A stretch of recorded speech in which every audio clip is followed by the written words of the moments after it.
നമസ്തേ ജനം ഡിബേറ്റിലേക്ക് എല്ലാ പ്രേക്ഷകർക്കും സ്വാഗതം. ഇടത് മുന്നണിയോടുള്ള ബന്ധം അവസാനിപ്പിച്ച Nilambur M L A PV അൻവറിൻ്റെ ആദ്യ പൊതുയോഗത്തിന് മണ്ഡലത്തിലെ ചന്തക്കുന്ന് സാക്ഷ്യം വഹിക്കുകയാണ്. ആയിരങ്ങളുടെ അകമ്പടിയോടെയാണ് അൻവർ വേദിയിലേക്ക് ആനയിക്കപ്പെട്ടത്. CPMൻ്റെ മരുത ലോക്കൽ കമ്മിറ്റി മുൻ സെക്രട്ടറി EA സുഗുവാണ് സ്വാഗതം പറഞ്ഞത്. മണ്ഡലത്തിലും പുറത്തുമുള്ള പാർട്ടി പ്രവർത്തകരും പ്രതിപക്ഷത്തുള്ളവരുമടക്കം പതിനായിരങ്ങളാണ് അൻവറിൻ്റെ പ്രസംഗം കേൾക്കാൻ തടിച്ചു കൂടിയിരിക്കുന്നത്. BJP വക്താവ് യുവരാജ് ഗോകുലും ഇടത് സൈദ്ധാന്തികൻ പാണ്ഡ്യാൽ ഷാജിയും ചേരുന്നു. യുവരാജ്, ജനസാഗരമാണ്, അൻവറിൻ്റെ പ്രസംഗം പുരോഗമിക്കുകയാണ്. ഇങ്ങനെ ജനങ്ങൾ തടിച്ചുകൂടുന്നു പ്രതീക്ഷിച്ചിരുന്നോ? തീർച്ചയായിട്ടും ഈ ജനക്കൂട്ടം വളരെയധികം പ്രതീക്ഷിച്ച ജനക്കൂട്ടം തന്നെയാണ് അവിടെ കാണുന്നത് എന്ന് തന്നെയാണ് ഞാൻ മനസ്സിലാക്കുന്നത്. എൻ്റെ ഒരു രാഷ്ട്രീയ വിശകലനം വെച്ചിട്ട് അവിടെ തീർച്ചയായിട്ടും 1000-ൽ പരം 10,000-ൽ പരം ജനങ്ങൾ ഉണ്ടാകുമെന്ന് തന്നെയാണ് വിശ്വസിച്ചിരുന്നത്. കാരണം അൻവർ ഒന്നും കാണാതെ അങ്ങനെ ഒരു ഇതിലേക്ക് എടുത്ത് ചാടില്ല. കാരണം അൻവറിന് വ്യക്തമായിട്ട് പിന്തുണയുണ്ട്. ആ പിന്തുണ എന്ന് പറയുന്നത് സാമുദായികമായ പിന്തുണ ഉൾപ്പെടെ അൻവർ എന്ന് പറയുന്ന രാഷ്ട്രീയ നേതാവിൻ്റെ പുറകിലുണ്ട്. അത് ആ കളി എന്താണ് എന്നുള്ള കാര്യം CPM കാണാനിരിക്കുന്നതേ ഉള്ളൂ എന്നാണ് ഞാൻ മനസ്സിലാക്കുന്നത്. എൻ്റെ ഒരു രാഷ്ട്രീയ നിഗമനത്തിലാണ്, BJPയുടെ ഒരു പൊളിറ്റിക്കൽ സ്റ്റാൻഡിട്ട് പറയുന്നതല്ല, എൻ്റെ ഒരു രാഷ്ട്രീയ നിഗമനത്തിൽ ഞാൻ പറയുന്നതാണത്. അൻവറിന് തീർച്ചയായിട്ടും അവിടെ ആളെ കൂട്ടാൻ കഴിവുണ്ട്. അൻവറിൻ്റെ പുറകിൽ നിലമ്പൂരിൽ നിന്ന് മാത്രമല്ല മലബാർ മേഖലയിൽ നിന്നുള്ള അതിഗംഭീരമായ പിന്തുണ അൻവറിന് ലഭിക്കുന്നുണ്ട്. MBRG, ഇപ്പോൾ താങ്കൾ മലബാർ ഭാഗത്തുനിന്ന് വരുന്ന ആളാണ്. അപ്പോൾ ഈ അവിടുത്തെ ഒരു പൊളിറ്റിക്സിൻ്റെ ഒരു ഡൈനാമിക്സ് എന്താണെന്നുള്ള കാര്യം അങ്ങേക്ക് വളരെ നന്നായിട്ട് അറിയാവുന്ന ആളാണല്ലോ. ഇപ്പോൾ പോപ്പുലർ ഫ്രണ്ടിൻ്റെ പൂർവ്വരൂപമായിരുന്നു NDF എന്ന് പറയുന്നത്, നമുക്കറിയാം. ഈ NDFന് വീണ്ടും ഒരു പൂർവ്വരൂപം ഉണ്ടായിരുന്നു. അതിൻ്റെ പേര് NDF എന്ന് തന്നെയാണ്. നാദാപുരം ഡിഫൻസ് ഫോഴ്സ് എന്നുള്ളതായിരുന്നു. ഒരു കാലഘട്ടത്തിലുണ്ടായിരുന്ന വർഗീയ സംഘർഷങ്ങൾ മുഴുവനും NDF, നാദാപുരം ഡിഫൻസ് ഫോഴ്സ് ഒരു സ്ഥലത്തും CPM ഒരു മറുവശത്തും നിന്നുകൊണ്ടായിരുന്നു ഒരു കാലഘട്ടത്തിൽ നടത്തിയിരുന്നത്. അതിൽ നിന്ന് പിന്നെ മറികടന്ന് വന്ന് CPMന് ഒരിക്കൽ അരിവാൾ ചുറ്റിക നക്ഷത്രത്തിൽ വോട്ട് കിട്ടാത്ത, അല്ലെങ്കിൽ അരിവാൾ ചുറ്റിക ചിഹ്നത്തിൽ വോട്ട് കിട്ടാത്ത ഒരു മേഖലയായിരുന്നു ഈ പറയുന്ന മലബാർ എന്ന് പറയുന്നത്. ഇപ്പോൾ കണ്ണൂർ പോലുള്ള പ്രദേശങ്ങൾ ഒഴിച്ച് നിർത്തിക്കഴിഞ്ഞാൽ മലപ്പുറത്തൊക്കെ അവർ വളരെ വീക്കായിരുന്നു സംഘടനാപരമായിട്ട് നമുക്കറിയാം. ഇപ്പോഴും ലോക്കൽ ബോഡി തിരഞ്ഞെടുപ്പുകൾ ഉൾപ്പെടെ വരുന്ന സമയത്ത് പൈനാപ്പിൾ ചിഹ്നത്തിലും ആപ്പിൾ ചിഹ്നത്തിലും മുന്തിരി ചിഹ്നത്തിലുമാണ് അവിടുത്തെ ഇടതുപക്ഷത്തിൻ്റെ സ്ഥാനാർത്ഥികൾ മത്സരിക്കാറ്. കാരണം ഈ അരിവാൾ ചുറ്റിക കണ്ടു കഴിഞ്ഞാൽ പഴയ തലമുറയിൽ പെടുന്ന മുസ്ലിങ്ങൾ ആരും തന്നെ അവർക്ക് വോട്ട് ചെയ്യില്ല എന്നൊരു ധാരണ അവർക്കുണ്ട്, അല്ലെങ്കിൽ അതൊരു വസ്തുതയുമാണ്. അതുകൊണ്ടാണ് അവരിങ്ങനെയൊക്കെ മത്സരിക്കുന്നത്. അപ്പോൾ അതിൻ്റെ അകത്തേക്ക് കയറാൻ വേണ്ടിയിട്ട് CPM പലതരത്തിലുള്ള കാര്യങ്ങൾ ചെയ്തു കൂട്ടിയിട്ടുണ്ട്. ആ പലതരത്തിലുള്ള കാര്യങ്ങൾ ചെയ്ത് കൂട്ടിയതെന്ന് പറഞ്ഞു കഴിഞ്ഞാൽ അതിൻ്റെ തിക്തഫലങ്ങൾ അവരനുഭവിക്കാൻ പോകുന്നതേ ഉള്ളൂ. ഇതൊക്കെ സാമ്പിൾ മാത്രമാണ്, അവരനുഭവിച്ച് തുടങ്ങാൻ പോകുന്നതേ ഉള്ളൂ എന്നാണ് എനിക്ക് ആ വിഷയത്തിൽ പറയാനുള്ളത്. അതിൻ്റെ സാമ്പിൾ വെടിക്കെട്ട് മാത്രമാണ്. നമ്മൾ തൃശ്ശൂർ പൂരത്തിൻ്റെ സാമ്പിൾ വെടിക്കെട്ടുണ്ടല്ലോ, അതുപോലൊരു സാമ്പിൾ വെടിക്കെട്ട് മാത്രമാണ് ഇപ്പോൾ നിലമ്പൂരിൽ അവിടെ അൻവറിൻ്റെ നേതൃത്വത്തിൽ നടന്നുകൊണ്ടിരിക്കുന്നത്. വരും ദിവസങ്ങളിൽ ഇത് കുറച്ചുകൂടി മുമ്പോട്ട് മോശമായിട്ട് പോകത്തേ ഉള്ളൂ. ഒന്ന്, അത് ഒരു വശത്ത് അതൊരു സാമൂഹിക വശമാണ്, അതവിടെ നിൽക്കട്ടെ. ഒന്ന്. രണ്ടാമത്തെ ഒരു വശം എന്ന് പറഞ്ഞു കഴിഞ്ഞാൽ നിലവിൽ കേരളത്തിൽ ഇപ്പോൾ നടന്നുകൊണ്ടിരിക്കുന്ന രണ്ട് കൊള്ള സംഘങ്ങൾ തമ്മിലുള്ള ഏറ്റുമുട്ടലാണ് നമ്മളിപ്പോൾ കണ്ടുകൊണ്ടിരിക്കുന്നത്. ഒന്ന്, PV അൻവറിൻ്റെ നേതൃത്വത്തിൽ ഇപ്പോൾ അദ്ദേഹത്തിൻ്റെ കഴിഞ്ഞ പത്രസമ്മേളനം, അദ്ദേഹം പുറത്ത് പോകുന്നതിൻ്റെ അവസാന ദിവസം നടത്തിയ പത്രസമ്മേളനം നമുക്കെല്ലാവർക്കും ഓർമ്മയുണ്ടല്ലോ. അതിനകത്ത് അദ്ദേഹം പറഞ്ഞിരിക്കുന്നത് എന്താണ്? പ്രധാനമായിട്ട് 1-2 കുടുംബങ്ങളെ അദ്ദേഹം കൊണ്ടിരുത്തി. അതിലൊരു കുടുംബത്തിൻ്റെ കാര്യം അദ്ദേഹം പറഞ്ഞതെന്ന് പറഞ്ഞു കഴിഞ്ഞാൽ, ആൾ വന്ന് ഭക്ഷണം കഴിച്ചുകൊണ്ടിരിക്കുന്ന റെസ്റ്റോറൻറ്റിൽ, അപ്പോൾ ഉപ്പയുണ്ട് ഉമ്മയുണ്ട്. ഇപ്പോൾ പോലീസ് വന്നു, ഇയാളെ വിളിച്ചുകൊണ്ട് പോയി വാഷ്റൂമിൽ കൊണ്ടുപോയി അയാൾ ഗുഹ്യഭാഗത്ത് ഒളിപ്പിച്ചുകൊണ്ട് വന്ന സ്വർണ്ണം എടുത്തു, അതിനെ കഴുകി കട്ട് ചെയ്തു, അവർ കൊണ്ടുപോയി. അതിൻ്റെ യഥാർത്ഥ കണക്ക് പുറത്ത് കാണിച്ചില്ല എന്നുള്ളതാണ് അദ്ദേഹത്തിൻ്റെ ആരോപണം അവിടെ നിൽക്കട്ടെ. പക്ഷേ അൻവർ ആ വിഷയത്തിൽ അഡ്രസ്സ് ചെയ്ത ഒരു ഭാഷയുണ്ട്. അതായത് ആ കള്ളക്കടത്തുകാരനെന്ന് തന്നെ നമ്മൾ പറയണമല്ലോ, അത്തരത്തിൽ കൊണ്ടുവരുന്ന ഒരാളെ. അയാളെ പറഞ്ഞിരിക്കുന്നത് ആ കുട്ടി 4 വർഷം കൂടി വന്നത് എന്നാണ്. എന്തൊരു കൺസേൺ ആണെന്ന് നോക്കണം അദ്ദേഹത്തിൻ്റെ മാനസികമായിട്ട്. അദ്ദേഹത്തിൻ്റെ ഒരു സിമ്പതി എമ്പതിയൊക്കെ നമ്മൾ കാണണം. കാരിയറായി എന്നാണ് പറയുന്നത്. അപ്പോൾ ജീവിക്കാൻ വേണ്ടി കള്ളനായവനോട് നമ്മൾ എന്താണ് കാണിക്കേണ്ടത്? എല്ലാവരും സാഹചര്യങ്ങൾ കൊണ്ട് തന്നെയാണ് അത്തരം സാഹചര്യങ്ങളിലേക്കൊക്കെ എത്തിച്ചെല്ലുന്നത്.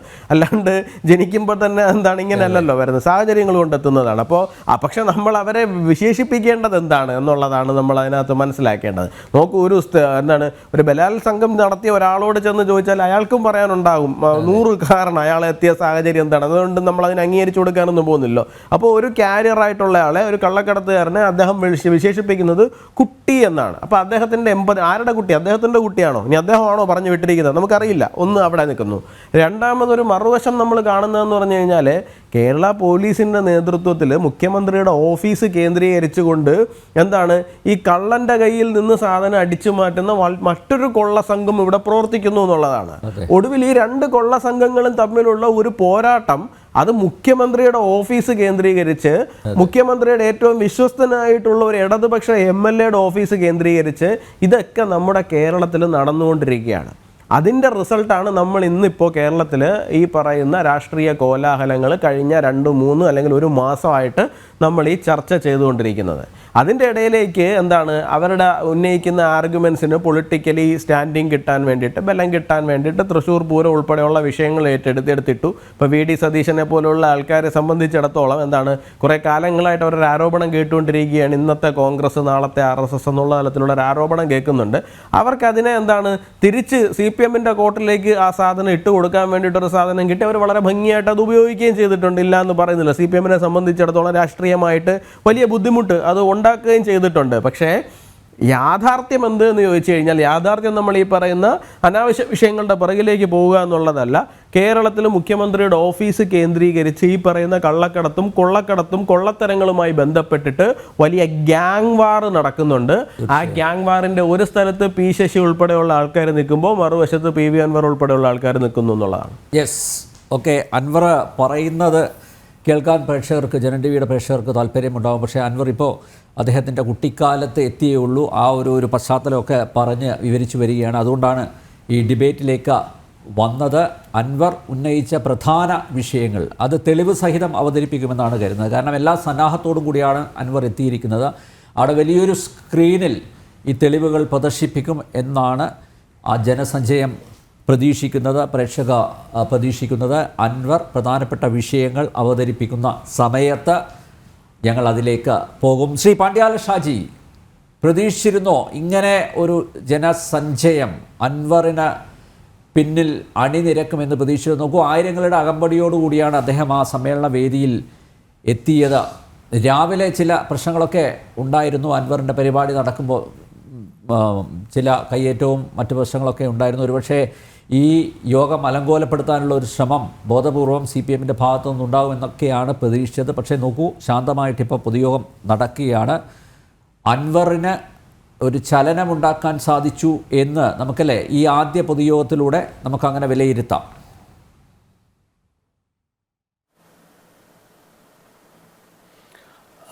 തമ്പ്യ, ഇതിൻ്റെ അകത്തൊരു വലിയ വിഷയം എന്താ പറഞ്ഞാൽ, അൻവർ ഒരിക്കലും തന്നെ ഇപ്പോൾ കഴിഞ്ഞ കുറച്ച് ദിവസങ്ങളായി അദ്ദേഹം ഒരു പൊളിറ്റിക്സ് സംസാരിച്ചിട്ടേ ഇല്ല. പൊളിറ്റിക്സ് സംസാരിക്കാതെ അദ്ദേഹം വളരെ കൃത്യമായി ഫോക്കസ് ചെയ്തത് ഒരു ഫാമിലിയുടെ പൊളിറ്റിക്സിലാണ് അദ്ദേഹം ഫോക്കസ് ചെയ്തത്. ഈ ഫാമിലിയുടെ പൊളിറ്റിക്സിനെ ഫോക്കസ് ചെയ്തതോടുകൂടി എന്തായെന്ന് പറഞ്ഞാൽ ഈ വിഷയം എന്തായി, അത് പാർട്ടിയുടെ വിഷയമാക്കി മാറ്റാനാണ് ആര് ശ്രമിച്ചത്? പാർട്ടി സംസ്ഥാന സെക്രട്ടറിയും ശ്രമിച്ചു, മുഖ്യമന്ത്രി എന്ന് പറഞ്ഞ പേരും കള്ളനും ശ്രമിച്ചു. ഇതുമായി ബന്ധപ്പെട്ടിരിക്കുന്ന വിഷയങ്ങളാണ് വാസ്തവത്തിൽ ഇപ്പോൾ നടക്കുന്ന ചർച്ച. പക്ഷെ യഥാർത്ഥത്തിൽ വരേണ്ടിയിരിക്കുന്ന വിഷയം എന്താണെന്ന് പറഞ്ഞാൽ ഇതിൻ്റെ പൊളിറ്റിക്സ് ആണ് ചർച്ച ചെയ്യേണ്ടത്. ആ പൊളിറ്റിക്സ് യഥാർത്ഥത്തിൽ ചർച്ച ചെയ്യേണ്ടത് ആര്? പൊളിറ്റിക്സ് ചർച്ച ചെയ്യേണ്ടത് ഇന്ത്യൻ കമ്മ്യൂണിസ്റ്റ് പാർട്ടി അഥവാ CPI ആണ്, മറ്റാരുമല്ല. ഇപ്പോൾ കേരള പൊളിറ്റിക്സിനകത്ത് ആ വിഷയം ചർച്ച ചെയ്യേണ്ടത് എന്തുകൊണ്ടാണെന്നറിയോ? ഇടതുപക്ഷ ജനാധിപത്യ മുന്നണിക്കകത്തെ ഒരു ഇടതുപക്ഷ പാർട്ടി എന്ന് തന്നെ എല്ലാ അർത്ഥത്തിലും പറയാവുന്ന ഒരു കമ്മ്യൂണിസ്റ്റ് പാർട്ടി CPI ആണ്. ആ CPI ഉന്നയിച്ചിരിക്കുന്ന ഒരു പൊളിറ്റിക്സ് ഉണ്ട്. ആ പൊളിറ്റിക്സിനെ ദുർബലപ്പെടുത്തുക എന്ന വളരെ കൃത്യമായിരിക്കുന്ന ഒരു പൊളിറ്റിക്കൽ അജണ്ടയുടെ ഭാഗമായാണ് ഈ മുഖ്യമന്ത്രി എന്ന് പറയുന്ന ഈ പെരുങ്കള്ളൻ ഇന്ത്യൻ രാഷ്ട്രീയത്തിനകത്ത് അയാളുടേതായ രീതിയിൽ അയാൾ കേരളത്തിനകത്ത് രാഷ്ട്രീയ പ്രവർത്തനം തുടർന്നത്. ഈ തുടർച്ചയുടെ ഭാഗമെന്ന് പറയുന്നത് ഇയാളുടെ 2ാം ഘട്ടമല്ല 1ാം ഘട്ടത്തോടു കൂടി തന്നെ ഇതിൻ്റെ അനുകരണങ്ങൾ ഉണ്ടാവുകയും 2ാം ഘട്ടമാകുമ്പോഴത്തേക്കും അത് 1ാം ഘട്ടത്തിൻ്റെ പകുതിയോടുകൂടി തന്നെ ഇത് ഭയാനകമായ മറ്റൊരു വിഷയത്തിലേക്ക് ഇത് കടക്കുകയും ചെയ്തു. ഇങ്ങനെ കടക്കുകയും ചെയ്തിരിക്കുന്ന ചിത്രത്തിനകത്ത് നിന്നുകൊണ്ട് CPI പ്രധാനമായിട്ട് ഉന്നയിച്ചിരിക്കുന്ന ഒരു വിഷയം എന്താ പറഞ്ഞാൽ ADGP അജിത് കുമാറിനെ മാറ്റണമെന്നുള്ളതാണ്. ADGP അജിത് കുമാറിനെ മാറ്റില്ല എന്നാല് പാർട്ടി സെക്രട്ടറിയും പറഞ്ഞു, അതോടൊപ്പം തന്നെ മുഖ്യമന്ത്രിയും പറഞ്ഞു. അതോടൊപ്പം തന്നെ അയാളുടെ പൊളിറ്റിക്കൽ സെക്രട്ടറി മാറ്റണമെന്ന് അവർ പറഞ്ഞില്ല. അത് നാളെ CPI അത് പറഞ്ഞേക്കും. അത് പറയേണ്ടുന്ന ഒരു ചിത്രത്തിലേക്ക് എത്തുക എന്ന് പറയാൻ അർത്ഥം എന്താണ്? ഒറ്റ അർത്ഥം മാത്രമേ ഉള്ളൂ. CPI ഉയർത്താൻ പോകുന്ന പൊളിറ്റിക്കൽ സിനാരിയോ കേരളത്തിൽ ഓപ്പൺ ചെയ്യാൻ പെടാൻ പോകുന്നു എന്നാണ്. ഇതിൻ്റെ ഒരു വേറൊരു വേർഷനിലേക്കാണ് ഈ അൻവറിൻ്റെ വിഷയം വരുന്നത്. ഇങ്ങനെ നമ്മളിങ്ങനെ നോക്കൂ, അൻവർ ഉന്നയിച്ചിരിക്കുന്ന ഏറ്റവും പ്രധാനപ്പെട്ടിരിക്കുന്ന വിഷയം എന്താണ്? ഈ മുഖ്യമന്ത്രിയും കുടുംബവും മഹാകള്ളന്മാരുടെ മടയാണ് ഈ സാധനം. പാർട്ടി സംസ്ഥാന കമ്മിറ്റി മെമ്പർ കൂടിയായിട്ടുള്ള ഇദ്ദേഹത്തിന്റെ പൊളിറ്റിക്കൽ സെക്രട്ടറി ഇതിനകത്തെ വളരെ പ്രധാനപ്പെട്ടിരിക്കുന്ന ഒരു ഇടപാടുകാരനാണ്. കേരളത്തിലെ ലോ ആൻഡ് ഓർഡർ കൈകാര്യം ചെയ്യുന്ന ആ വിഭാഗത്തെ നിയന്ത്രിക്കുന്ന ADGP എന്താണ്? ഈ കേരളത്തിലെ ഏറ്റവും വലിയ കള്ളന്മാരെ നിയന്ത്രിക്കുന്ന ഒരു സംഘത്തിന്റെ തലവനാണ്. ഇങ്ങനെ വരുന്ന ഗുരുതരമായ ആരോപണം വന്നപ്പോൾ അത് അദ്ദേഹത്തിന്റെ മകളിലേക്ക് വന്നു. അപ്പൊ യഥാർത്ഥത്തിൽ മുഖ്യമന്ത്രിക്ക് വേണ്ട സംഭവം എന്താണ്? ഒറ്റ സംഭവം മാത്രമേ ഉള്ളൂ. ഇതിൽ നിന്ന് എനിക്ക് രക്ഷപ്പെടണം. ഈ രക്ഷപ്പെടാനുള്ള അവസ്ഥയിലേക്കാണ് ഇയാൾ നിൽക്കുന്നത്. പാർട്ടിയാണ് എന്ന് പറഞ്ഞിട്ട് കൊണ്ടുവരുന്നത്. അതുകൊണ്ട് നമ്പ്യാർ ചോദിച്ചിരിക്കുന്ന ഒരു ചോദ്യം ഉണ്ടല്ലോ, പാർട്ടിയാണ് എന്ന് പറഞ്ഞിട്ട് കൊണ്ടുവരുന്ന സംഭവത്തിന് പഴയ പോലെ വിലപ്പോവാനുള്ള രാഷ്ട്രീയവും ഭൗതികവുമായിട്ടുള്ള സാഹചര്യങ്ങൾ കേരളത്തിൽ നിലനിൽക്കുന്നില്ല. അതാണ് അതിന് ഏറ്റവും പരമപ്രധാനമായ കാര്യം. അതുകൊണ്ടാണ് അൻവറിന്റെ എതിരായിട്ട് ഇന്നലെ വിളിച്ചിരിക്കുന്ന മുതലായിട്ട് കയ്യും വെട്ടും കാലും വെട്ടും എന്തോ ചാലിയാറ്റിൽ എഴുതിയും നില പറയും. ഇതൊക്കെ പഴയ ബഡായികളാണ്, വെറും പഴയ ബഡായി ക്ലീഷേ സാധനങ്ങളാണ്. ഇതൊന്നും ഒരിക്കലും തന്നെ ഇനി ഒരു പുതിയ പരിഷ്കൃത സമൂഹത്തിനകത്ത് പ്രയോഗിക്കാനോ ഉപയോഗിക്കാനോ കഴിയാത്ത ദുർബലമായി പോയിരിക്കുന്ന സംഭവമാണ് ഇതെല്ലാം. അപ്പൊ അത്തരമൊരു ദുർബലമായ സംഭവത്തിന്റെ ആവർത്തനത്തിലേക്ക് വരുമ്പോഴാണ് ഒരു വിഷയം വളരെ ഗൗരവതരമായി നാളെയോ മറ്റോ എപ്പോഴാണെന്ന് അറിയില്ല CPM-ന്റെ ഒരു വിശദീകരണം പുതിയോ നടക്കുമല്ലോ. എന്തായാലും നടക്കുമ്പോൾ പോയിന്റ് ബ്ലാങ്കിൽ അവർ മറുപടി പറയാൻ ബാധ്യതപ്പെട്ടിരിക്കുന്ന 2-3 വിഷയങ്ങളുണ്ട്. മുഖ്യമന്ത്രിയുടെ കുടുംബം കള്ളന്മാരുടെ മടയാണ് എന്ന് ക്രിസ്റ്റൽ ക്ലിയറായി അദ്ദേഹം സ്ഥാപിച്ചിരിക്കുന്നു. ഈ സ്ഥാപിച്ചതിന് പോയിന്റ് ബ്ലാങ്കിൽ കൃത്യമാക്കുന്ന മറുപടി എന്താണ്? തന്റെ മകളെ സഹായിക്കുക എന്ന രാഷ്ട്രീയ താല്പര്യത്തോടെ, രക്ഷപ്പെടുത്തുക എന്ന രാഷ്ട്രീയ താല്പര്യത്തോടെ സെന്ററുമായി അദ്ദേഹം ധാരണയുണ്ടാക്കിയിട്ടുണ്ട് എന്ന ഗുരുതരമായ പൊളിറ്റിക്കൽ ആരോപണം ഉന്നയിച്ചിട്ടുണ്ട്. അവിടെയാണ് അൻവർ ഒരു പൊളിറ്റിക്കൽ ആരോപണമായിട്ട് അതും ഇയാളുടെ കുടുംബവുമായി മാത്രം ബന്ധപ്പെട്ട് കിടക്കുന്ന വിഷയങ്ങളാണ്. ഇത്തരം വിഷയത്തെ അഡ്രസ് ചെയ്യാൻ അവർക്ക് കഴിയാതിരിക്കുമ്പോഴാണ് യാതൊരു ചരിത്രബോധമോ വിവരമോ വിവേകമോ ഇല്ലാതിരിക്കുന്ന ഈ പറയുന്ന DYFIയുടെ സംസ്ഥാന സെക്രട്ടറി എന്നെല്ലാം പറയുന്ന കക്ഷികളിലൂടെയല്ലോ ഇവരൊക്കെ അൻവർ ആരാണെന്ന്, ഇടതുപക്ഷത്തിന്റെ യഥാർത്ഥ മുഖം എന്താണെന്ന് അറിയാൻ പോകുന്നത്. ഏത് വിഡ്ഢിയാണ് ഇവർ പറഞ്ഞു കൊടുത്തത് ഇടതുപക്ഷത്തിന്റെ മുഖം ആളെ കാലുവെട്ടലാണ് എന്ന്? ഏത് വിഡ്ഢിയാണ് ഇവർ പറഞ്ഞു കൊടുത്തത്? എവിടെയാണ് ഇവ പറഞ്ഞത്? ഈ പറയുന്ന പടുബുദ്ധിയാലെ മനസ്സിലാക്കേണ്ട ഒരു കാര്യം എന്താ അറിയോ? 1951 അഭിവക്ത കമ്മ്യൂണിസ്റ്റ് പാർട്ടിയുടെ നയപ്രഖ്യാപന രേഖയുണ്ട്. ആ നയപ്രഖ്യാപന രേഖത്ത് ഖണ്ഡിതമായി പറഞ്ഞിരിക്കുന്ന സാധനമുണ്ട്. ആളുകളെ കൊലപ്പെടുത്തുക, വ്യക്തിഗത നടത്തുക സംഭവത്തോട് സമ്പൂർണ്ണമായി പാർട്ടി വിട പറയേണ്ടതുണ്ട് എന്ന രേഖ അംഗീകരിച്ചിരിക്കുന്ന പാർട്ടിയാണ് 1951 കമ്മ്യൂണിസ്റ്റ് പാർട്ടിയുടെ നയപ്രഖ്യാപന രേഖ. ആ രേഖ DYFIക്കാരെ പഠിക്കണത്. വെറുതെ നമ്മൾ ഒരു വസ്തു കാണുകയോ അറിയുകയോ ഒന്നും ചെയ്യാതെ എന്തെങ്കിലും വിഡിത്തം വിളിച്ചു പറയല്ല വേണ്ടത്. ചരിത്രത്തിനകത്ത് വരുന്ന ഏറ്റവും പ്രധാനപ്പെട്ടതും സുപ്രധാനവുമായിരിക്കുന്ന ഒരു വിഷയം എന്താണെന്ന് പറഞ്ഞാൽ ഇയാൾ ഈ പാർട്ടിയെ നശിപ്പിച്ചു എന്നതാണ്. ഇവിടെയാണ് മിസ്റ്റർ നമ്പ്യാർ ഞാൻ ഒന്നുകൂടി ആവർത്തിക്കുകയാണ്. ഇയാൾ പാർട്ടി സെക്രട്ടറി ആകുന്ന ഘട്ടത്തിൽ ഞാൻ കേരള സ്റ്റേറ്റ് കോഓപ്പറേറ്റീവ് ബാങ്കിന്റെ PRO ആണ്. അപ്പൊ അന്നേരമാണ് AKG സെന്റർ, അത് ഒന്നുകൂടി ആവർത്തിക്കുന്നതാണ്. അപ്പോഴാണ് AKG സെന്ററിന്റെ അകത്ത് നിന്ന് എൻ്റെ വളരെ പ്രിയപ്പെട്ടിരിക്കുന്ന സുഹൃത്ത് എന്നെ വിളിച്ചിട്ട് പറഞ്ഞു, നാട്ടുകാരൻ ഇങ്ങനെ പാർട്ടി സെക്രട്ടറി ആവാൻ പോവുകയാണ് എന്ന്. ഞാൻ എൻ്റെ അച്ഛൻ പാണ്ഡ്യാല ഗോപാലിനെ വിളിച്ചിട്ട് പറഞ്ഞു, അച്ഛാ ഇങ്ങനെ ഇയാൾ പാർട്ടി സെക്രട്ടറി ആവാൻ പോകുന്നതാണെന്ന്. അച്ഛൻ എന്നോട് പറഞ്ഞത് ഇത് ഒന്നുകൂടി അന്വേഷിക്കുന്നു പറഞ്ഞു. വീണ്ടും ഞാൻ അന്വേഷിച്ചു. അവിടെയുള്ള പാർട്ടിയുടെ വളരെ പ്രമുഖനായിരിക്കുന്ന ഒരാളുടെ പേഴ്സണൽ സെക്രട്ടറിയെ വിളിച്ചിട്ടാണ് ഞാൻ അന്വേഷിക്കുന്നത്. എൻ്റെ ക്യാബിനകത്ത് നിന്നാണ് ഞാൻ വിളിച്ചിട്ട് ചോദിക്കുന്നത്.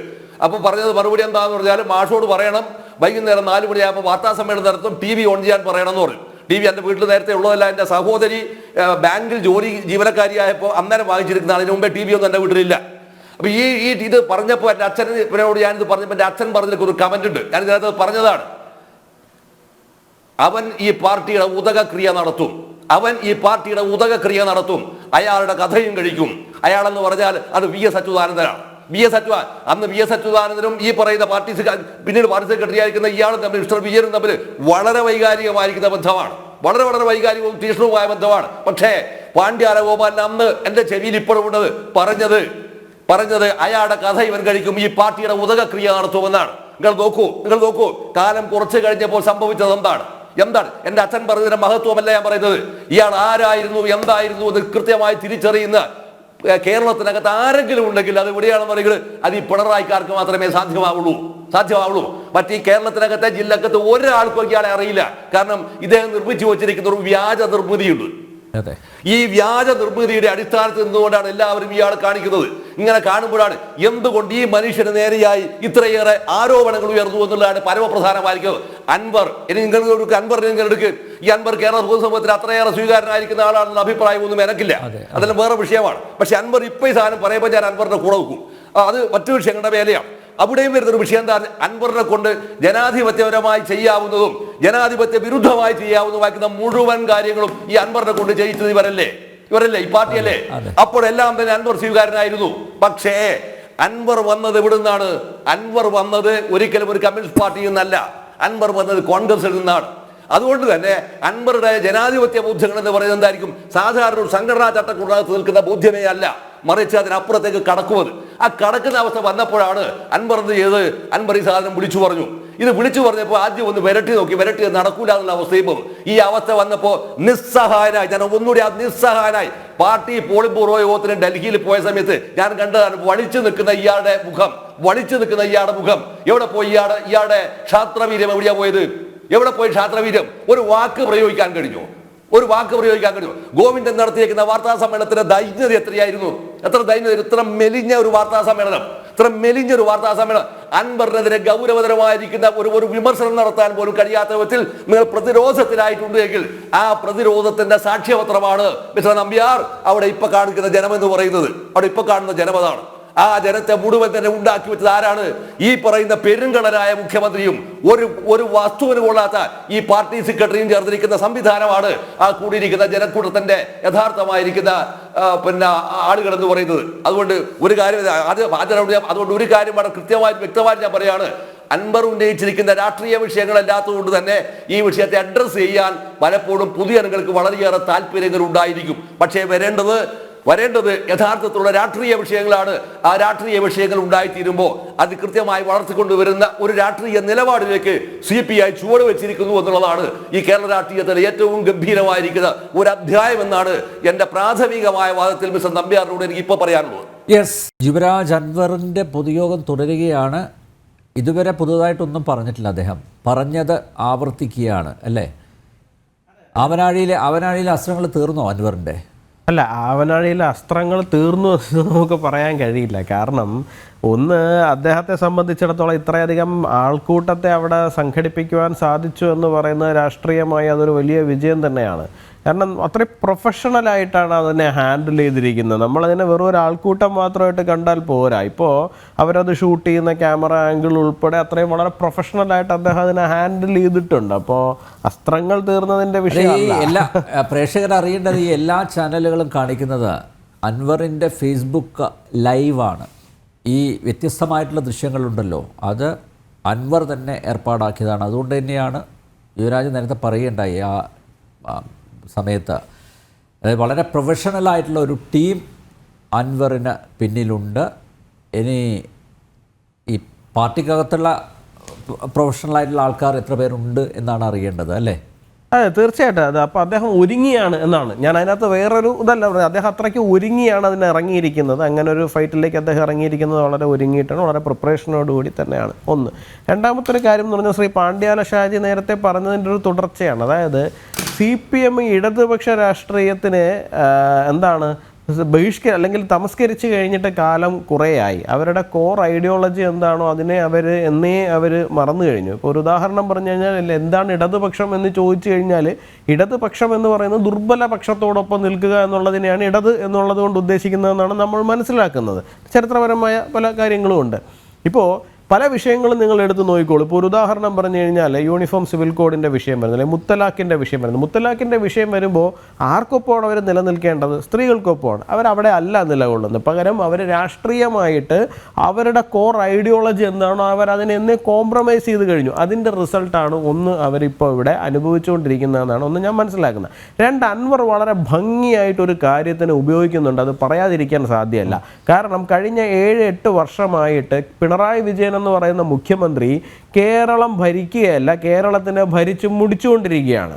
അത് തുറന്നു പറയുവാൻ വേണ്ടിയിട്ട് ഒരുപാട് പേർക്ക് ആഗ്രഹമുണ്ട്. പക്ഷേ പലർക്കും അത് ഭയമാണ്. ആ ഭയം കാരണം ആർക്കും അത് പറയാൻ വേണ്ടിയിട്ട് സാധിക്കുന്നില്ല. അദ്ദേഹത്തിൻ്റെ പാർട്ടിക്കകത്ത് നിൽക്കുന്ന ആൾക്കാരിലും ഇടതുപക്ഷത്തുള്ളവർക്കും പലർക്കും ഇത് തുറന്നു പറയണമെന്ന് ആഗ്രഹം ഉണ്ടെന്നുണ്ടെങ്കിലും അടിമത്തം ഇടക്കിടക്ക് അദ്ദേഹം കാണിക്കുന്നുണ്ട്. അതെ അതിനൊരു അല്ലാതെ വിധേയത്വം എന്നുള്ളത് മാത്രമല്ല, അത് മാഷ അള്ള പതിച്ച ഇന്നോവ കാറ് തിരിയാനുള്ള സ്ഥലം തൻ്റെ വീട്ടിൻ്റെ മുമ്പിലുണ്ട് എന്നുള്ള പലരുടെയും തിരിച്ചറിവ് മാത്രമാണ്, അല്ലാണ്ട് മറ്റൊന്നുമല്ല. മാഷ അള്ള സ്റ്റിക്കർ പതിച്ചൊരു ഇന്നോവ കാറ് തൻ്റെ വീട്ടിൻ്റെ മുന്നിൽ വന്ന് തിരിയുമെന്നുള്ള ഒരു ഭയം ഉണ്ടല്ലോ. അതായത് TP ചന്ദ്രശേഖരനെ പോലെ അത്രയും തലപ്പൊക്കം ഉണ്ടായിരുന്ന ഒരു പാർലമെൻറ്റ് തിരഞ്ഞെടുപ്പിൽ മത്സരിച്ച് ലക്ഷത്തോളം വോട്ട് നേടിയ ഒരു രാഷ്ട്രീയ നേതാവിനെ ഒരു രാത്രിയിൽ 51 വെട്ടി തീർക്കാൻ പറ്റുന്ന ആംബിയർ അവർക്കുണ്ട് എന്നുണ്ടെങ്കിൽ എന്തും സാധിക്കും, ആരെയും എന്തും സാധിക്കുന്നില്ല, ആരെയും എന്തും ചെയ്യാം എന്നുള്ള ഒരു ഭീഷണി അവരത് പറയാതെ പറഞ്ഞു വെച്ചിട്ടുണ്ട്. അപ്പോൾ അതുകൊണ്ടാണ് കഴിഞ്ഞ 8 വർഷമായിട്ട് പലരും നിശബ്ദരായിട്ടിരിക്കുന്നത്. ഇപ്പോൾ ശ്രീ പാണ്ഡ്യാല ഷാജിയെ പോലുള്ളവർ, ശ്രീ KM ഷാജഹാനെ പോലുള്ളവർ മാറി നിന്ന് സംസാരിക്കുന്നു എന്നുള്ളതൊക്കെ അപൂർവമായിട്ടുള്ള സംഭവങ്ങൾ മാത്രമാണ്. അത്രയും ധൈര്യവും നട്ടലും ഒന്നും മറ്റു പലരും കാണിക്കാൻ വേണ്ടിയിട്ട് തയ്യാറല്ല. പലരുടെ നിലനിൽപ്പിൻ്റെയും കൂടി വിഷയവും കൂടിയാണ് ഇതൊക്കെ. ഭീഷണി ഒരു സ്ഥലത്ത് നിൽക്കുമ്പോൾ തന്നെ പ്രലോഭിപ്പിച്ചും പല സ്ഥാനങ്ങൾ കൊടുത്തും വാഗ്ദാനങ്ങൾ കൊടുത്തും ഒക്കെ ആൾക്കാരെ അവർ ആ രീതിയിൽ തന്നെ നിലനിർത്തിയിട്ടുണ്ട്. അപ്പോൾ അവരുടെ മുഴുവൻ ജിഹ്വയായിട്ട് അൻവർ മാറിയിരിക്കുന്നു എന്നുള്ളതാണ്. അപ്പോൾ പലർക്കും പിണറായി വിജയനെതിരായിട്ട് പറയാനുണ്ടായിരുന്ന കാര്യങ്ങൾ പറയുവാൻ വേണ്ടിയിട്ട് അവർക്കിടയിൽ നിന്ന് തന്നെ ഒരു മുഖത്തിനെ, ഒരു നേതാവിനെ അവർക്ക് അവിടെ ലഭിച്ചിരിക്കുന്നു എന്നാണ്. സ്വാഭാവികമായിട്ടും അവിടെ ആൾ കൂടും. അതാണിപ്പോൾ അവിടെ കണ്ടുകൊണ്ടിരിക്കുന്നത്. ഇത് മുഖ്യമന്ത്രിയുടെ ഓഫീസ് കേന്ദ്രീകരിച്ചിട്ട് ഇത്തരം പ്രവർത്തികൾ അവിടെ നടക്കുന്നു. ഇപ്പോൾ നമുക്ക് നോക്കാമല്ലോ, സ്പ്രിംഗ്ലർ ഇടപാട് മുതൽ ഇങ്ങോട്ട് തുടങ്ങിക്കഴിഞ്ഞാൽ നോക്കൂ, കേരളത്തിലെ ബാക്കി മന്ത്രിമാരുടെ ഓഫീസുകൾ കേന്ദ്രീകരിച്ചിട്ടൊന്നുമല്ല ഇതിൻ്റെ ഈ ആരോപണങ്ങൾ വന്നിരിക്കുന്നത്. സാധാരണഗതിയിൽ ഒരു സർക്കാർ ഭരിക്കുന്ന സമയത്ത് ഇപ്പോൾ ഇന്ന് DMK-യിൽ നമ്മുടെ ഒരു മിനിസ്റ്റർ എത്രയോ ദിവസം ജയിലിൽ കിടന്നതിന് ശേഷം, 1 വർഷത്തിലധികം ജയിലിൽ കിടന്നതിന് ശേഷം ജാമ്യം ലഭിച്ച് തിരിച്ചു വരികയും അദ്ദേഹം വീണ്ടും വരികയും ചെയ്യുന്ന സാഹചര്യം ഉണ്ടായിട്ടുണ്ട്. അവിടെയും ഒക്കെ മറ്റു മന്ത്രിമാരാണ് പലരും ഇതിനകത്ത് പെടുന്നത്. അത് പിന്നീട് മുഖ്യമന്ത്രിയിലേക്ക് എത്തുകയാണ്. ഇപ്പോൾ ഡൽഹിയിൽ പോയിരുന്നാലും ശരി തന്നെയാണ്, ഉപമുഖ്യമന്ത്രി ഉൾപ്പെടെയുള്ളവർ മറ്റുള്ളവരാണ് ഈ പ്രശ്നത്തിൽ പെടുന്നത്. പിന്നീട് അവിടെ എത്തുന്നു. ഇവിടെ ഡയറക്റ്റ്ലി സ്പ്രിംഗ്ലർ മുതൽ ഇതുവരെയുള്ള സകല ഇടപാടുകൾക്കകത്തും, കുഴപ്പം പിടിച്ച എല്ലാ ഇടപാടുകൾക്കകത്തും നേരിട്ട് അക്യൂസ്ഡ് ആകുന്നത് മുഖ്യമന്ത്രിയുടെ ഓഫീസാണ്. മുഖ്യമന്ത്രിയുടെ ഓഫീസിനകത്തിരിക്കുന്ന പ്രമുഖരാണ്. അതിപ്പോൾ ശിവശങ്കർ ആയിരുന്നാലും ശരി തന്നെയാണ്, P ശശി ആയിരുന്നാലും ശരി തന്നെയാണ്, അദ്ദേഹത്തിൻ്റെ മകളായിരുന്നാലും ശരി തന്നെയാണ്, മരുമകനായിരുന്നാലും ശരി തന്നെയാണ്. ഇവരാണ്, ഈ കോക്കസിലേക്കാണ് എല്ലാ ആരോപണങ്ങളും പോയി നീളുന്നത്. ഇതിൻ്റെ മുഴുവൻ എപ്പിസെൻറ്ററായിട്ട് CM-ൻ്റെ ഓഫീസും CM-ൻ്റെ റെസിഡൻസും ക്ലിഫ് ഹൗസും മാറിക്കൊണ്ടിരിക്കുന്നതാണ്. ഇപ്പോൾ സ്വർണ്ണക്കടത്തായി കൊണ്ടുപോട്ടെ, ബിരിയാണി ചെമ്പിലുള്ള സ്വർണ്ണക്കടത്തായി കൊണ്ടുപോട്ടെ, എന്ത് കുന്തോ ആയിരുന്നാലും ശരി തന്നെയാണ്. നമുക്ക് വേറെ വാക്കൊന്നും കിട്ടുന്നില്ല. ഇത് മുഴുവനും പോയി നിൽക്കുന്നത് അവിടേക്ക് തന്നെയാണ് പോയി നിൽക്കുന്നത്. ഇപ്പോൾ കോവിഡ് സമയത്ത് PPE കിറ്റിനകത്ത് എത്രയോ ഇരട്ടി തുക കൊടുത്തിട്ട് PPE കിറ്റ് വാങ്ങിക്കുന്ന സാഹചര്യം ഉണ്ടായി. ആരോഗ്യമന്ത്രിയായിരുന്ന ശൈലജ ടീച്ചർ ആരുടെ പേരാ പറഞ്ഞത്? CM പറഞ്ഞിട്ട് ചെയ്തു എന്നാണ് പറയുന്നത്, അല്ലേ?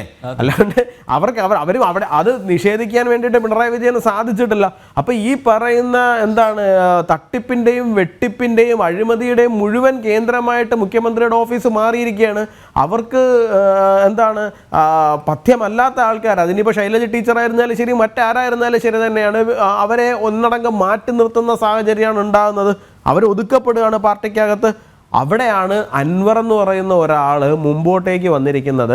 അതുകൊണ്ടുകൂടിയാണ് അദ്ദേഹത്തിൻ്റെ പുറകിലേക്ക് ആൾ കൂടുന്നത് എന്നുള്ളത് ഒരു യാഥാർത്ഥ്യമാണ്. യാഥാർത്ഥ്യത്തിനെ മറന്ന് നമുക്ക് ഒരു വശം മാത്രം സംസാരിക്കുന്നതിൽ അർത്ഥമില്ല. യെസ്, പാണ്ഡ്യാല ഷാജി, എന്തായാലും അൻവറിനെതിരെ കേസ് എടുത്തിരിക്കുന്നു. അതായത് അൻവർ തന്നെ ഫോൺ ചോർത്തി എന്ന് പറഞ്ഞു, അതൊരു ക്രിമിനൽ കുറ്റമാണ്. ഇന്ന് കേസ് എടുത്തിട്ടുണ്ട്. ഒരു പരാതി കിട്ടിയതിൻ്റെ അടിസ്ഥാനത്തിൽ പോലീസ് കേസ് എടുത്തിരിക്കുന്നു. ഇനി എങ്ങനെയായിരിക്കും അൻവറിനെ കൈകാര്യം ചെയ്യുക? അൻവറുമായിട്ടൊരു പ്രത്യക്ഷമായി ഏറ്റുമുട്ടൽ അതിലേക്ക് പോകുമോ? കാരണം ഇന്നിപ്പോൾ പാർട്ടി നേതാക്കന്മാർ, എനിക്ക് തോന്നുന്നു പിണറായി അടക്കം ഈ ദൃശ്യങ്ങളൊക്കെ കാണുന്നുണ്ടാവും, അല്ലേ?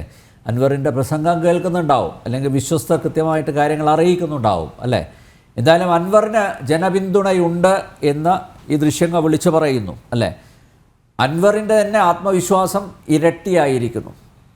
അപ്പോൾ ഈ ഒരു പശ്ചാത്തലത്തിൽ അൻവറിനെ കടന്നാക്രമിക്കുന്നത് പാർട്ടിക്ക് അതുപോലെ സർക്കാരിന് ഗുണകരമാവുമോ?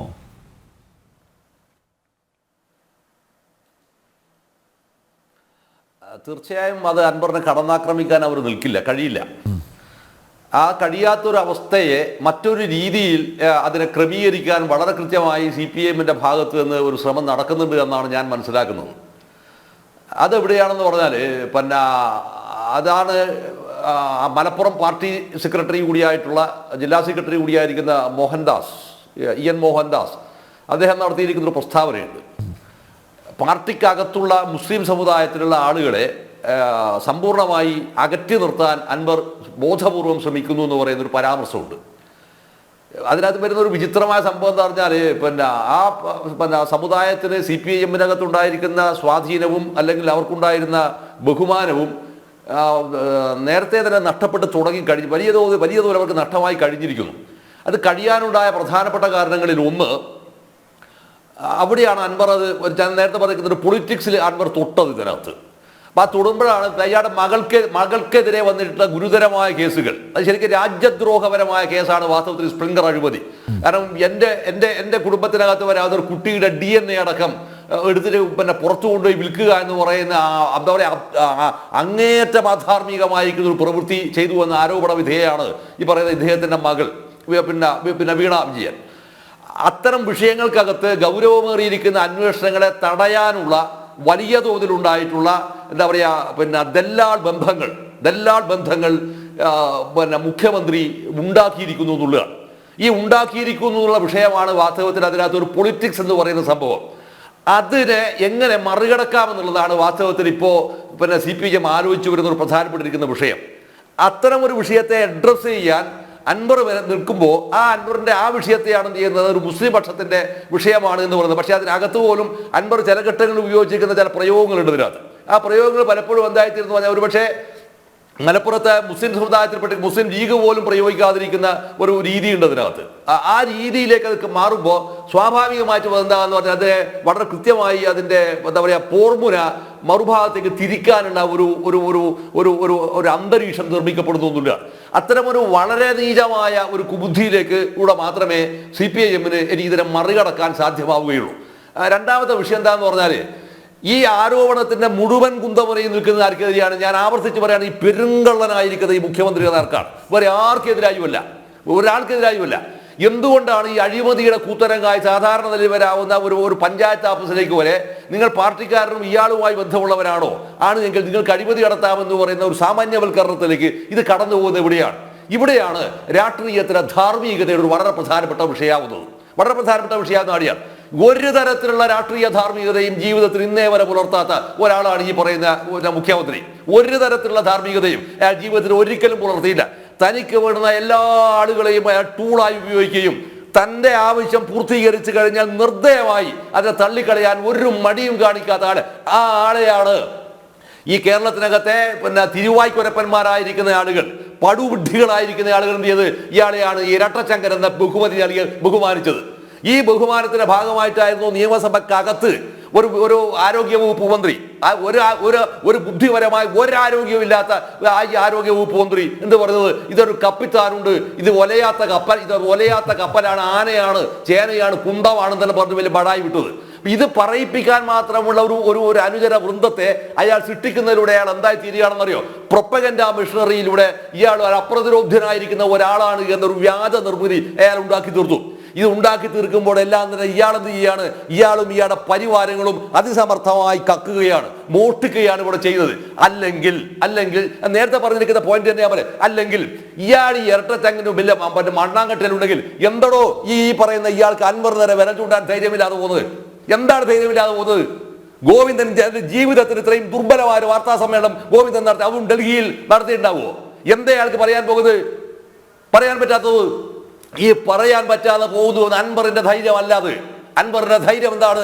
ഇവർ കാണിച്ചിരിക്കുന്ന അധമ പ്രവൃത്തികൾ അൻവറിന് അറിയാമെന്നുള്ളിടത്താണ് അൻവറിന്റെ ബലം.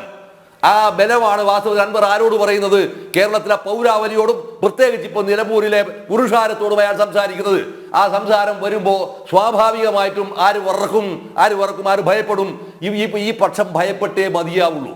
ഇങ്ങനെ വരുന്ന ചിത്ര നിർമ്മിതിക്ക് ആരാണ്? ഇവിടെയാണ് പാർട്ടി എന്താണെന്നൊരു വിഷയം. പാർട്ടി എന്താണ്? പാർട്ടി ഇതുപോലെ കാട്ടാസുകൾക്ക് ഉപയോഗിക്കാനുള്ള സംഘടനാ സംവിധാനമേ അല്ല പാർട്ടി. അത് ഇയാൾ പല ഘട്ടങ്ങളിലും പല സ്ഥലങ്ങളിലുമായി പ്രയോഗിച്ചതാണ്. ഞാനിപ്പോ തിരിച്ചു വെക്കട്ടെ. ഈ പറയുന്ന അൻവറിനെതിരെ വിളിച്ചിരിക്കുന്ന ഒരു പ്രധാനപ്പെട്ട മുദ്രാവാക്യമാണല്ലോ, കയ്യും പൊട്ടും കാലും പൊട്ടും പിന്നെ വേണ്ടി വന്ന തലയും പൊട്ടും പറ്റുന്ന ഈ പറയുന്ന പഴയ വടിപ്പ് മുദ്രാവാക്യം. ഈ മുദ്രാവാക്യം വിളിച്ചിരിക്കുന്ന സ്ത്രീകൾ അത്രയൊന്നുമില്ല, കുറച്ച് സ്ത്രീകളുണ്ടല്ലോ ഇതിനകത്ത്. അവർ ഈ മുദ്രാവാക്യം വിളിക്കുമ്പോൾ അവരുടെ കണ്ണിലൂടെ ഏതെങ്കിലും ഒരു ഘട്ടത്തിൽ കൊല്ലപ്പെട്ടിരിക്കുന്ന ടി പി ചന്ദ്രശേഖരന്റെ അമ്മ, അന്ധയായി പോയിരിക്കുന്ന അമ്മയുടെ സങ്കടം കണ്ടിട്ടുണ്ടോ ഈ സ്ത്രീകൾ?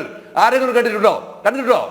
എന്റെ വീട്ടിന്റെ അടുത്ത് ജസ്റ്റ് 100 മീറ്റേഴ്സ് മാത്രം അപ്പുറത്തുള്ള മടയൻ ബാബുവിന്റെ ഭാര്യ പ്രേമയുടെ സങ്കടം കണ്ടിട്ടുണ്ടോ?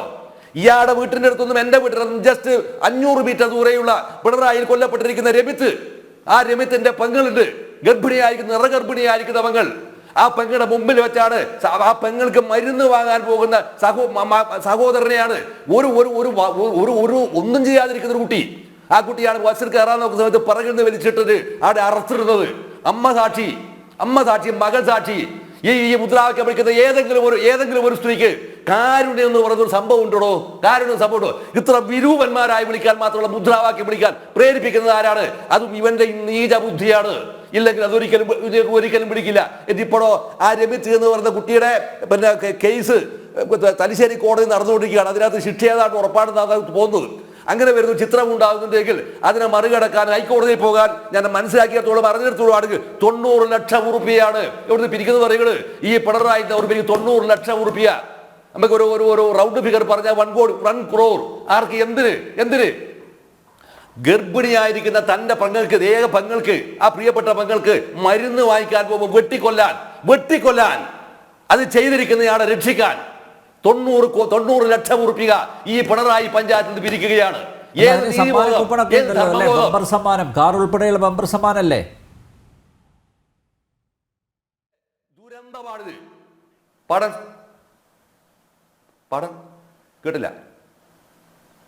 സമ്മാന കൂപ്പൺ ഏർപ്പെടുത്തിയിരിക്കുകയല്ലേ പണ്ഡ്യാല ഷാജി? കാർ ഉൾപ്പെടെയുള്ള ബമ്പർ സമ്മാനങ്ങളല്ലേ അതില്?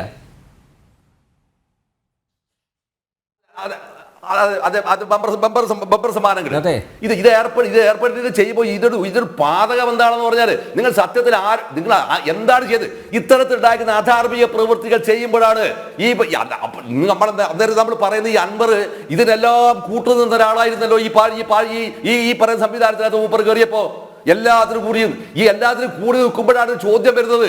ഇത് ഇയാളോട് കറക്റ്റ് ചെയ്യണമെന്ന് ആവശ്യപ്പെടുന്നത്. അയാൾക്ക് ഈ പറയുന്ന അൻവർ ഇപ്പൊ പറഞ്ഞ എൻ്റെ ഉപ്പയെ പോലെയാണെന്നെല്ലാം പറഞ്ഞില്ലേ? ഈ ചങ്ങായിക്ക് അതൊന്നും ഇല്ല കേട്ടോ. അങ്ങനത്തെ ഒരു ഇന്റിമസി ഉള്ള ഒരാളല്ല അയാൾ ആരോടും. അതില്ലാത്തത് കൊണ്ട് തന്നെ എന്താണെന്ന് അതെവിടെയും വിലപ്പോവില്ല. ഈ വിലപ്പോവില്ലാത്തത് കൊണ്ടാണ് ഇയാൾ ഇപ്പൊ നിലവിളിക്കേണ്ടി വരുന്നത് കാര്യം അതാണ്. അതുണ്ടായിരുന്നെങ്കിൽ ഇത്രമാത്രം അറവുകൾ ഈ കണ്ണൂർ ജില്ലയിൽ ഇയാൾ ജില്ലാ സെക്രട്ടറി ആയിരിക്കുന്ന കാലത്ത് നടക്കുമായിരുന്നോ? ചന്ദ്രശേഖരൻ ദാരുണമായി കൊല്ലപ്പെടുമായിരുന്നോ? അപ്പൊ ഇതൊന്നും ആരും അപ്പുറത്ത് പ്രതീക്ഷിക്കാവുന്നതല്ല. അതുകൊണ്ട് വാസ്തവത്തിൽ പിഴച്ചത് ആർക്കാണ്? അൻവറിനാണ് പിഴച്ചത്. അൻവർ ഈ പറയുന്ന വിജയനെ മനസ്സിലാക്കിയിട്ടില്ല, മനസ്സിലാക്കാൻ കഴിയുകയില്ല. അപ്പൊ അതിന് നിലവിളിച്ചുകൊണ്ടല്ല കാര്യം. പക്ഷെ സംഭവം എന്താണെന്ന് ഇയാൾ കള്ളനാണ് എന്ന് വിളിച്ചു പറയുന്നതിനകത്ത് രാഷ്ട്രീയ സൗന്ദര്യമുണ്ട്, വലിയ രാഷ്ട്രീയ സൗന്ദര്യമുണ്ട്.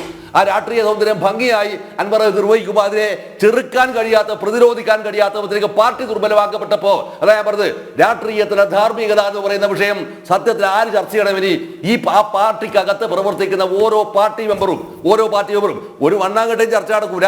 ബ്രാഞ്ച് സമ്മേളനം വരുമ്പോഴത്തേക്ക് ആർത്തേക്ക് ചർച്ച അവസാനിക്കും. അത് വേറെ വിഷയം. അപ്പുറത്തേക്ക് അത് പോകില്ല. കാരണം ലോക്കൽ കമ്മിറ്റിയിലേക്ക് നിങ്ങൾ എടുക്കുന്ന ഡെലിഗേറ്റ്സിൽ എന്താ ഇവർ നിശ്ചയിക്കുന്ന ആളെ എടുക്കുള്ളൂ.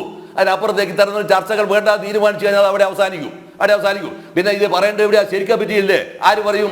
ഒരാളും മിസ്റ്റർ നമ്പ്യാർ ഇത് പറയാൻ പോകുന്നില്ല, പറയില്ല. ഇത് പറയുന്ന ഒരു അവസ്ഥ ഉണ്ടാവുമെങ്കിൽ അച്യുതാനന്ദൻ ഈ കേരള രാഷ്ട്രീയത്തിൽ എത്രയോ കാലമായി ഉയർത്തിയ സംഭവമല്ലേ ഇതല്ലോ, അല്ലേ? അതിനെ പിന്തുടരാൻ ഒരു ഫോളോവർ ഉണ്ടായോ? ആ കമ്മിറ്റിക്കകത്ത് ഉണ്ടായോ? അവരെ മുഴുവൻ വിഷം പുരട്ടിയ അമ്പെയ്ത് അവരെ മുഴുവൻ എന്തായി? വീര്യമുള്ള മുഴുവൻ ആളെയും വിഷം പുരട്ടി അമ്പോഴി ദുർബലനാക്കി വെച്ചു ഇയാൾ. അവസാനം എന്ത് ചെയ്തു? ഇയാളുടെ മുമ്പിൽ സറണ്ടർ ചെയ്യുന്ന അവസ്ഥ വന്നു. എന്നോട് ഇപ്പൊ ഈ കഴിഞ്ഞ ഒരു 2-4 ദിവസങ്ങൾക്ക് മുമ്പ് ഞാൻ ഈ സാധനം അത്യാവശ്യം CPM-ന്റെ അകത്തുള്ള പ്രമുഖരായിട്ടുള്ള ആളുകളായിട്ട് വർത്താനം പറഞ്ഞപ്പോൾ പറഞ്ഞൊരു സംഭവം എന്നോട്, പാർട്ടി തരുന്ന അലവൻസിലാണ് ഷാജി മരുന്ന് വാങ്ങുന്നത്. എന്നോട് പറഞ്ഞ സംഘടന പറഞ്ഞാണ് മരുന്ന് വാങ്ങുന്നത്. എന്തെങ്കിലും ഒരു സാധനം പറഞ്ഞാൽ ഒരു ഫോൺ വരും, ഇനി മരുന്ന് സ്വന്തമായി കണ്ടിട്ട് വാങ്ങിച്ചോ കേട്ടോ. കാരണം വേറെ ജോലി ചെയ്തിട്ടില്ല, ജീവിതത്തിൽ ഒരു ജോലി ചെയ്തിട്ടില്ല, ഇത് മാത്രമല്ലേ ചെയ്ത്. ഇങ്ങനെ വരുന്ന ആളുകളെ അവർ നിസ്സഹായരാണ് അവര്. ഈ നിസ്സഹായരായിരിക്കുന്ന ആളുകളെ കൂട്ടിയിട്ടാണ് കമ്മിറ്റിക്കകത്ത് എനിക്ക് മേധാവിത്വമുണ്ട്, എനിക്ക് മേൽക്കോയ്മയുണ്ട് എന്ന് പറയുന്നത്. ഇത്തരത്തിലുള്ള അധമന്മാരെയാണ് എവിടെയും കൊണ്ടുപോയെന്ന് പറയുന്നത്. പാർട്ടിയുടെ സെൻട്രൽ കമ്മിറ്റിയിൽ കൊണ്ടുപോയത്. സെൻട്രൽ കമ്മിറ്റി ഒരൊറ്റ ഒരുത്തൻ, ഏതെങ്കിലും ഒരുത്തൻ ആ സെൻട്രൽ കമ്മിറ്റി പോയി ഇയാൾക്കെതിരെ ആരോപണം ഉന്നയിക്കുവോ? ഒരാളും ഉന്നയിക്കില്ല. ഈ പി ജയരാജൻ ഉന്നയിക്കുവോ? വിജയരാഘവൻ ഉന്നയിക്കുവോ? മലപ്പുറത്തല്ലേ വിജയരാഘവൻ? ഇതില് ആ ഡൽഹിയിൽ വാർത്താ സമ്മേളനം നടത്തുമ്പോൾ ഗോവിന്ദൻ പറഞ്ഞ കരഞ്ഞോട് പറയാന്ന് പോയിഞ്ഞ് മൂന്ന് പോളിറ്റ് ബ്യൂറോ മെമ്പർമാരാണ് അൻവറോട് സംസാരിക്കാൻ പോയത്. അതിലൊരാൾ ഗോവിന്ദൻ, രണ്ടാമത്തെ ആളാരാ ആ പ്രദേശത്തുകാരനായിരിക്കുന്ന വിജയരാഘവൻ. ഇവർ പോയിട്ട് നടന്നില്ല എന്ന് പറയുമ്പോൾ എന്താണ്? സങ്കടത്തിലാണ് പറയുന്നത്. അതിനർത്ഥം എന്താണെന്നറിയോ? ഇതേ കയ്യിൽ നിന്ന് പോയി എന്ന് ഇവർക്ക് ബോധ്യമുണ്ട്. പക്ഷേ ഇയാൾ മൂന്നാം കണ്ട് തുറന്നെങ്കിൽ ഇവരുടെ ആപ്പീസ് പൂട്ടു. ഈ ആപ്പീസ് പൂട്ടുന്ന അവസ്ഥയിലേക്ക് ഇവരുമില്ല.